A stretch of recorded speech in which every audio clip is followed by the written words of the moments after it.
ટ્રેનમાંથી મળી આવેલી નવજાત બાળકીને ત્યજી દેનાર આરોપીઓ ઝડપાયા। વડોદરા વલસાડ પેસેન્જર ટ્રેનના શૌચાલયમાંથી મળેલી નવજાત બાળકીનો મામલો। વડોદરા વલસાડ પેસેન્જર ટ્રેનના શૌચાલયમાંથી એકાદ દિવસની મળી આવી હતી નવજાત બાળકી જીવિત હોવાથી તેનો અવાજ સાંભળી અન્ય પેસેન્જરોએ કરી રેલવે પોલીસને જાણ। રેલવે પોલીસે ગણતરીના કલાકોમાં બોઈસર ખાતેથી 2 મહિલાઓ સહિત કુલ 3 આરોપીઓની કરી ધરપકડ। આરોપીઓમાં નવજાત બાળકીની માતા છે જે સગીર છે, સાથે સગીરના પિતા અને 2 માસીઓ સાથે 4 લોકોની ધરપકડ કરી પોલીસે। વધુ સમાચાર માટે જોતા રહો ભારત ટાઈમ્સ ન્યૂઝ। ગઈ તારીખ 8/12/25ના રોજ વલસાડ રેલવે પોલીસ સ્ટેશનમાં સ્ટેશન માસ્ટર દ્વારા માહિતી આપવામાં આવેલ કે વલસાડ પેસેન્જર ટ્રેન છે તેની અંદર એક કોચના બાથરૂમમાંથી નવજાત બાળકી મળી આવેલી છે, જેના આધારે વલસાડ રેલવે પોલીસે સરકાર તરફે ગુનો નોંધી અને આગળની તપાસ હાથ ધરવામાં આવેલી। સમગ્ર તપાસમાં વડોદરા રેલવેની એલસીબીની ટીમ તેમજ વલસાડ રેલવે પોલીસ સ્ટેશનના અધિકારી કર્મચારીઓએ સંયુક્ત રીતે આ તપાસ ચાલુ કરેલી।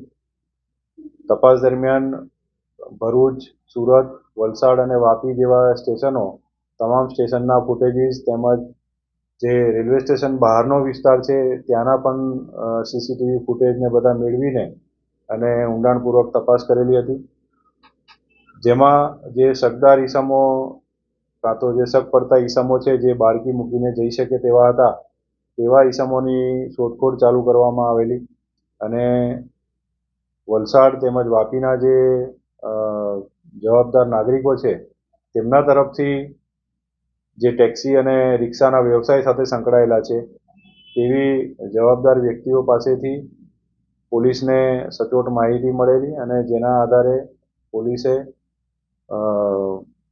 આ કામના જે આરોપીઓ છે નવજાત બાળકીને ત્યજી દઈને જે જતા રહેલા હતા તેમને શોધી કાઢી તેમને લઈ આવેલા છે અને લાવીને એમની સામેની કાયદેસરની કાર્યવાહી હાથ ધરવામાં આવી છે।